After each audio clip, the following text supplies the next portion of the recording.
Muhammad, while in his 50s, married a young girl called Aisha.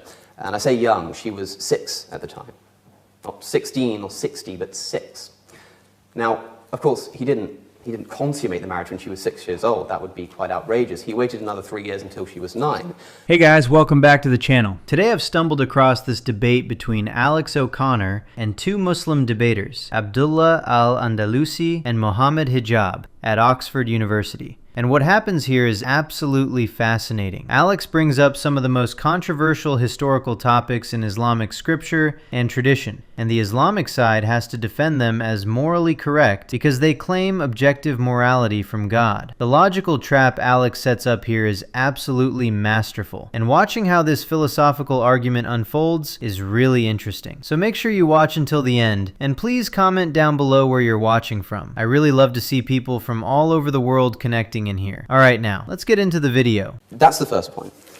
The second thing I'd like to do, I'm not sure how long I've been up here now. I haven't got a good track on time. How long? Well, 5 minutes. Okay, so about halfway through. So let me put to you some of the things that I was thinking of putting forward. Did I not have anything to respond to in the propositions case?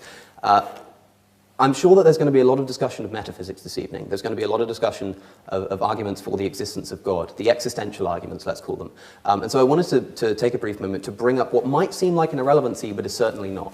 Islam teaches that there is an objective basis to morality in the world. That when you say something is right or wrong, that is a true statement, and that's as true as something like the proposition that the earth orbits the sun. It is a matter of fact. And that means that part of the reality that we're trying to describe with the Islamic worldview is moral realism. There has to be moral truths that are as real as the metaphysical claims that it's making. And what that means, ladies and gentlemen, is that if you find moral claims within the doctrines of Islam that you don't agree with, then you don't agree with Islam. So I want to consider some of the moral elements of this religion and see if it's something that you would be able to throw your weight behind. There are, of course, many examples that I could choose from, but one of the most important areas and one of the most often spoken about areas is the treatment of women.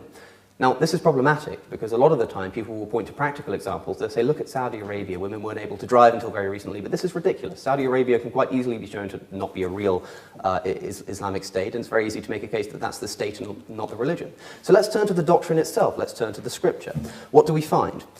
Well, there's a very famous verse in the Quran, and I'm sure this is nothing that the proposition hasn't come up against before, but I'd like to hear some kind of justification for these things, and I'm sure they'll be able to provide them. In the Quran, Surah 4, verse 34, I'm sure you're familiar with, is the verse which I'll quote to you. Men are in charge of women by right of what Allah has given one over the other, and what they spend for maintenance from their wealth. So righteous are women who are devoutly obedient, guarding in their husband's absence what Allah would have them guard. But those wives from whom you fear arrogance, first advise them, then if they persist, forsake them in bed, and finally strike them. But if they obey you, seek no means against them. Indeed, Allah is ever exalted and grand.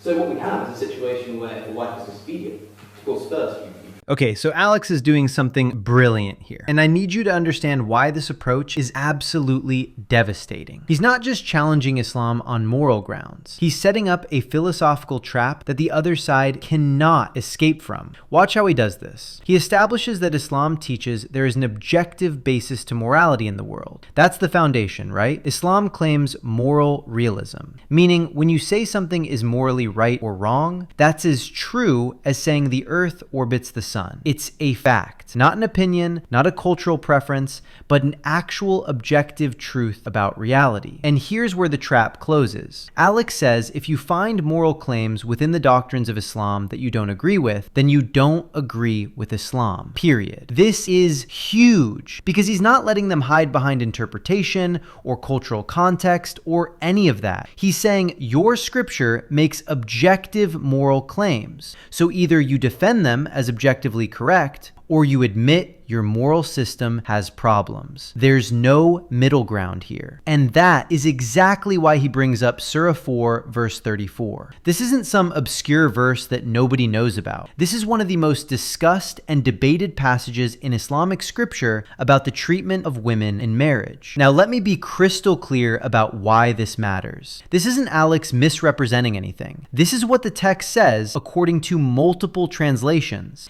and the Islamic side has to defend this as objectively morally correct because they claim moral realism. They can't say, well, that was just for that time period, because that would be admitting morality is relative, which contradicts their entire worldview. They can't say it's metaphorical because the text describes a specific sequence of actions. They're completely boxed in. And notice how Alex anticipates their defense. He knows they might say, this isn't about gender specifically, it's just about dealing with people who are disobedient to God in general. So he immediately moves to compare how the scripture treats disobedient men versus disobedient women. If this were really just about maintaining religious obedience, regardless of gender, the instructions would be symmetrical, but they're not. And that's the entire point. This reveals that the underlying issue isn't about religious discipline alone. It's about authority structures within marriage itself. The way Alex frames this is tactically perfect because he's not asking them to defend Islam against outside criticism. He's asking them to defend Islam based on Islam's own standard of objective morality. You can't claim your morality comes from an all-knowing eternal God and then say, well, this particular teaching was just culturally appropriate for 7th century Arabia. Either God's morality is objective and timeless, or it isn't. Choose one. That's the dilemma he's presenting, and it's philosophically watertight.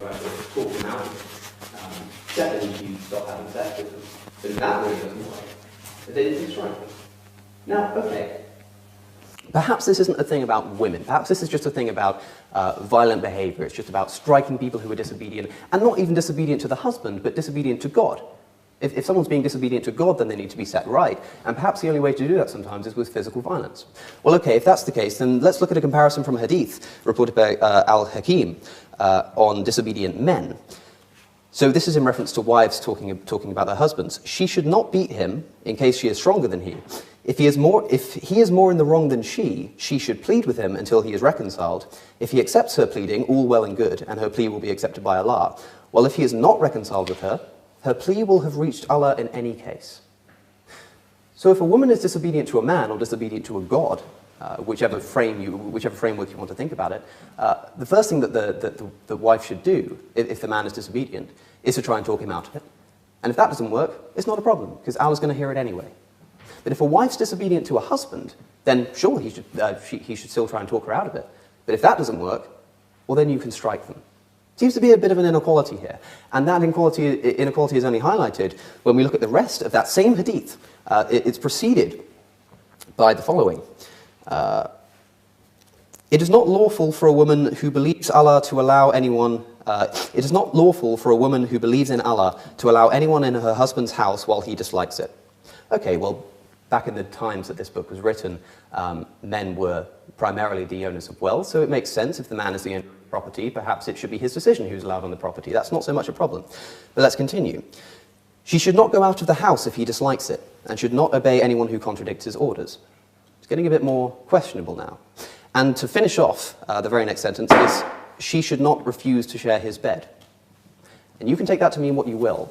So Alex addresses the defense before they even make it. Maybe this isn't specifically about women. Maybe it's just about how to handle anyone who's disobedient to God. Okay, let's test that theory. If that's really what this is about, then the instructions for disobedient husbands and disobedient wives should be identical, right? Because disobedience to God is disobedience to God, regardless of who's doing it. But look at what the hadith actually says. When a husband is disobedient, the wife should plead with him until he is reconciled. And if he accepts her plea, all well and good. If he doesn't accept it, well, her plea will have reached Allah anyway, so it's fine. There's no escalation authorized. It's just talk to him, and if that doesn't work, don't worry about it because God heard your attempt. But flip it around. If a wife is disobedient to her husband, sure, he should still try and talk her out of it, but the text allows for additional steps to be taken. Do you see the problem? The asymmetry is glaring. This completely undermines the argument that this is just about religious discipline. If it were, the rules would apply equally, but they don't. This is explicitly about authority structures within the marriage context. And then the hadith continues, and it gets even more restrictive. It is not lawful for a woman who believes in Allah to allow anyone in her husband's house while he dislikes it. She should not go out of the house if he dislikes it. She should not obey anyone who contradicts his orders. And the text also addresses expectations within marriage. Let's be very clear about what these statements create. This isn't about affection or partnership. This is religiously mandating a specific power dynamic where women have significantly less autonomy than men. Think about what you're actually creating when you tell women that religious obedience requires them to defer to their husbands in virtually all decisions. This isn't partnership. This isn't mutual respect. This is fundamentally about hierarchy and authority. And remember, the Islamic side can't distance themselves from this by saying it's just old cultural stuff that doesn't apply today, because they claim these are objective moral truths revealed by God. If they admit this framework has issues, they're admitting their moral system isn't actually objective. If they defend it as correct, they're defending something most people today find deeply problematic. There's no escape route here. That's the power of this argument. I'll remind you that if you find any of this objectionable, then you should find objectionable the doctrines from which they spring. Another thing I'd like to talk about, and I'm certain, because I've certainly seen Mr. Hijab respond to this in the past, and it's something I'd love to dive into, is the marriage of the Prophet to Aisha, as certainly the Muslim members of our audience this evening will be aware of, but perhaps not everybody. Muhammad, while in his 50s, married a young girl called Aisha, and I say young, she was 6 at the time. Not 16 or 60, but 6. Now, of course, he didn't consummate the marriage when she was 6 years old. That would be quite outrageous. He waited another 3 years until she was 9. And the proposition has to defend the idea that that was ever morally permissible. And I think that's my time. Is that my time? Yes. Well, that's all I've got, but believe me, I have more. So we'll leave it for the rebuttal stage. But thank you.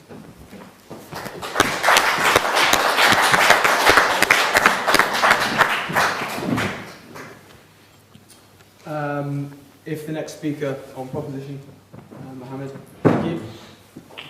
Alex drops the ultimate reminder here. If you find any of this objectionable, then you should find objectionable the doctrines from which they spring. This is so important because it cuts through all the noise. People love to say, oh, that's not real Islam, or you're taking it out of context, or modern Muslims don't actually believe that. But Alex is saying, no, we're not talking about what individual Muslims choose to believe or practice. We're talking about what the doctrine actually teaches. And if the doctrine teaches something you find morally wrong, then the problem is with the doctrine itself. And then he brings up what might be the most controversial historical topic in this entire debate. According to Islamic sources, the Prophet Muhammad married Aisha when she was very young. The historical accounts from Islamic texts indicate she was 6 at the time of marriage, with consummation occurring when she was 9 years old. Now here's where the objective morality claim becomes absolutely indefensible. The proposition has to defend the idea that this historical practice was morally permissible. And remember, they can't say times were different back then because that would be moral relativism. They claim their morality comes from an eternal, unchanging God. So either this was always problematic, in which case their prophet's actions conflict with modern ethics and their entire religion faces a credibility issue, or it was morally acceptable then and therefore should theoretically still be acceptable now, which creates massive ethical problems. There is no escape from this dilemma. This is the fundamental challenge with claiming objective divine morality while also having historical practices